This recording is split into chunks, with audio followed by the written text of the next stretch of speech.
नमस्कार साथियों, आप सभी का इंडिया टॉक पर स्वागत है। मैं हूं शशिकांत कुमार। 24 की रणभूमि में अब वो समय आ चुका है जब 24 की रणभूमि का पहला चरण का वोटिंग होगा। 2024 का चुनाव सामान्य चुनाव नहीं है। अगर आप इसे सामान्य लोकसभा चुनाव समझ रहे हैं तो ये आपकी सबसे बड़ी भूल है, ये आपकी सबसे बड़ी गलती है। 2024 की रणभूमि के विजेता कौन होगा ये भी हम आपको इन टॉक पर बताएंगे, वो भी सबसे विश्वसनीय अपडेट के साथ।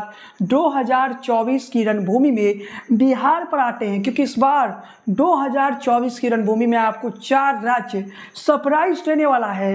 ये वो 4 राज्य है जो आपको चौंकाने जा रहा है। ये 4 राज्य है बिहार, बंगाल, महाराष्ट्र और हरियाणा। ये वो राज्य है जिन राज्यों के अंदरूनी सर्वे की रिपोर्ट देखकर, अमित शाह की टीम की रिपोर्ट कभी गलत नहीं होती है। अमित शाह की टीम की रिपोर्ट देखने के बाद मोदी और अमित शाह ठीक से सो नहीं पाए। ये इन राज्यों की स्थिति ऐसी है कि आप कह नहीं सकते हैं। लेकिन इसके साथ ही आपको बता दें कि दिल्ली भी सरप्राइज दे सकता है। दिल्ली भी आपको सरप्राइज दे सकता है। और दिल्ली में क्या हो रहा है, अरविंद केजरीवाल जो कि दिल्ली के मुख्यमंत्री हैं, उन्हें अरेस्ट कर दिया गया। अरविंद केजरीवाल के अरेस्ट कर देने का मतलब नुकसान बीजेपी को हो रहा है। जो दिल्ली से जो हमारे पास अपडेट आ रहे हैं, दिल्ली में कम से कम 2 या 3 सीटों का नुकसान एनडीए को हो सकता है। और ये अंदाज़ा मोदी को भी है, ये अंदाज़ा मोदी और शाह की जोड़ी को भी है। और बीजेपी की जो कोर टीम है, जो नरेंद्र मोदी के सबसे नज़दीकी टीम है, मेंबर है, उन्हें भी इस बात का अंदाज़ा है कि ये स्थिति हो सकता है। और उसके लिए भी उन्होंने तैयारियां शुरू कर दी। दिल्ली में तो हम 3 पेजों में वोटिंग है, इसलिए अमित शाह और मोदी का जो टीम है वो दिल्ली में अभी फोकस नहीं कर रहा है। लेकिन हम बात कर रहे हैं बिहार, जहाँ पर अमित शाह का अंदरूनी सर्वे, अमित शाह का सर्वे का रिपोर्ट कभी गलत नहीं होता है। छत्तीसगढ़ में मैंने अमित शाह के सर्वे का रिपोर्ट आपके साथ शेयर किया था, जिसमें मैंने कहा था कि 54 सीटें आ रहा है। और छत्तीसगढ़ के उस वीडियो को देख लीजिए, अमित शाह की टीम का वो सर्वे एकदम सटीक बैठा। सर्वे अमित शाह की टीम ने किया था, सेम वही आंकड़ा सामने आता है। लेकिन अभी अंदरूनी सूत्रों के हवाले से ये हम अंदरूनी जो अभी हमारे पास अपडेट आ रहा है, बीजेपी के जो अंदरूनी सर्वे है उसका बड़ा अपडेट आ रहा है कि नीतीश प्लस के साथ बीजेपी की जो सीटें हैं वो 25 से 30 है। 5 सीटों को आप बढ़ा सकते हैं तो 35 तक जा सकता है। मतलब पिछली बार जैसा प्रदर्शन इस बार बिहार में बीजेपी नहीं कर पाएगा। लेकिन मुझे लगता है कि अगर बीजेपी 30 सीटें भी लाता है तो आप बीजेपी के प्रदर्शन को बेहतर प्रदर्शन कह सकते हैं। एक प्रदर्शन को बार बार नहीं दोहराया जा सकता है। ये बातें आप समझ लीजिए राजनीति में, और इस बात को बखूबी समझिए। टीम अमित शाह लगी हुई है 40 को पूर्ण करने में। लेकिन जो अभी तक के सर्वे सामने आ रहा है, उस सर्वे के रिपोर्ट में जो अमित शाह के पास गया है फाइनल रिपोर्ट, उसमें ये पता चला है कि 25 से 30 सीटें एनडीए का आ सकता है। और इस कारण से अमित शाह थोड़े परेशान भी है। और 16 अप्रैल को याद कीजिए, 16 अप्रैल को पूर्णिया में एक रैली है। और पूर्णिया में रैली क्यों है, तो सीमांचल में 4 सीटें हैं, कटिहार, पूर्णिया, किशनगंज और अररिया। अंदरूनी सर्वे हैं, उसमें 3 सीटों को बीजेपी और एनडीए, 3 सीटों को एनडीए हार रही। बीजेपी एकमात्र सीट पर सीमांचल में लड़ती है, अररिया, वहाँ से बीजेपी जीत रही है।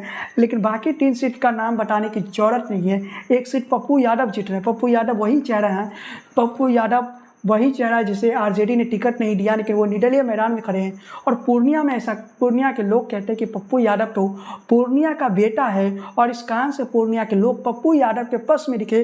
और पप्पू यादव पूर्णिया में ये करिश्माई कर चुके हैं। वो एक बार नहीं 2 बार निर्दलीय चुनाव जा चुके हैं पूर्णिया की राजनीति में। तो ये उम्मीदें जताया जा रहा है कि पप्पू यादव एक बार फिर से पूर्णिया में जीत जाएंगे, और इसमें कोई दो राय नहीं है साथियों। लेकिन इस बार जो राजनीतिक लड़ाई देखा जा रहा है, खासकर सीमांचल के इलाकों में, यहाँ प्रत्याशियों के आधार पर जो है वोटिंग हो रहा है। 16 अप्रैल को आ जाते हैं। उसके बाद भी अगर यही परिस्थिति बनती है तो आप उम्मीद कर सकते हैं कि बिहार के सियासत में जो सबसे बड़ा सरप्राइज है वो सीमांचल देगा। और इसके साथ ही बताते चले कि भागलपुर के सीट से कांग्रेस का प्रत्याशी है। और ऐसी संभावनाएं दिख रही है कि कांग्रेस के प्रत्याशी भागलपुर के सीट को जीत जाएंगे। 40 सालों के बाद कांग्रेस को भागलपुर मिल सकता है, ऐसी परिस्थिति बन सकती है साथियों।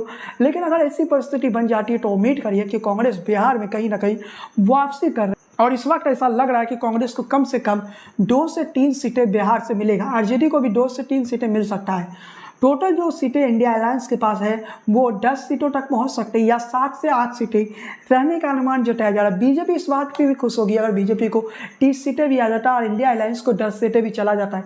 10 तो नहीं जाएगा, पूर्णिया का जो सीट है वो लग रहा है पप्पू यादव अभी तक के अनुमान में वहाँ से पप्पू यादव जीतेंगे, लेकिन पप्पू यादव भी तो इंडिया अलायंस में और बाद में हो सकता है वो इंडिया अलायंस में मिल जाए, तो पप्पू यादव को सीट को भी हम इंडिया अलायंस में जोड़ ले तो कम से कम 10 सीटें ऐसी है जो फंसी हुई सीट है। ऐसे बिहार में कम से कम 15 से 16 सीट लोकसभा सीटें हैं जहाँ जीत और हार का जो अंतर होगा वो काफ़ी कम होगा और ये बातें आप आज के दौर में नोट करके रखिए। लेकिन इस वक्त हम 2024 के चुनाव पर यानी 24 की रणभूमि जो कि 2024 के चुनाव पर सबसे विश्वसनीय पुस्तक है, 2024 के चुनाव पर सबसे विश्वसनीय पुस्तक 24 की रणभूमि को अगर आप ऑर्डर करना चाहते हैं तो अमेजोन पर जाइए, शशिकांत कुमार सर्च कीजिए, फ्लिपकार्ट पर जाइए, शशिकांत कुमार सर्च कीजिए।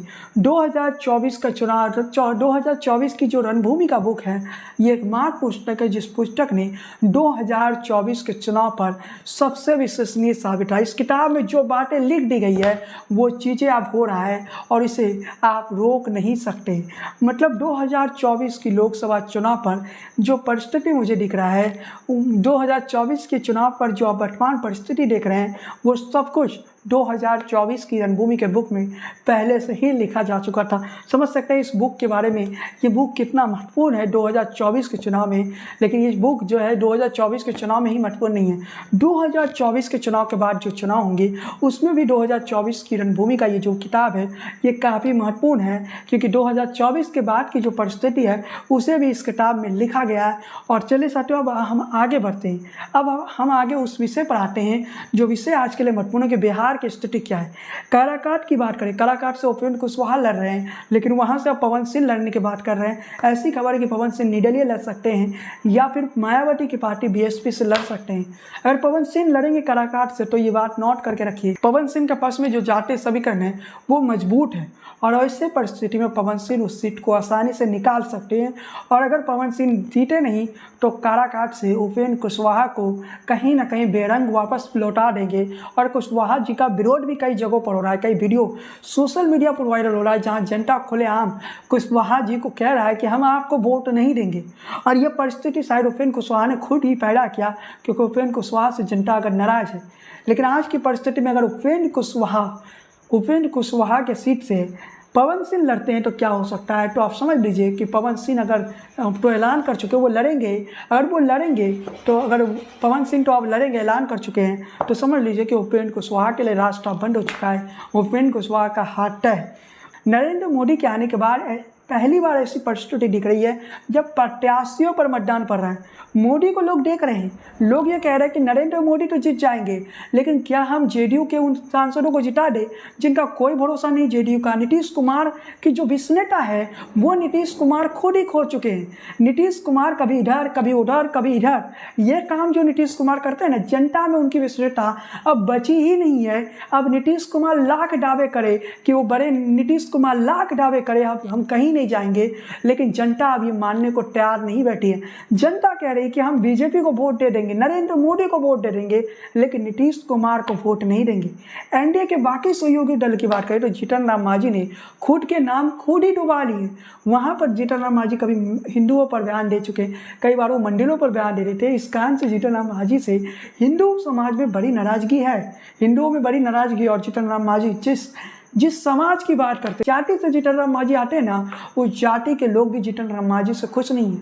वो कहते हैं कि जीतन राम मांझी तो खुद आगे बढ़ चुके हैं, जीतन राम मांझी तो बड़े गाड़ियों में आते हैं, हेलीकॉप्टर में आते हैं। ऐसी बातें भी जीतन राम मांझी के लोकसभा सीट से लोग कह रहे हैं, को बड़े गाड़ियों में आते हैं। लेकिन जीतन राम मांझी के लोग जो जीतन राम मांझी के जाति से आते थे, जो जीतन राम मांझी के कोर वोटर थे, उनके ज़िंदगी को जीतन राम मांझी नहीं बदल सकी।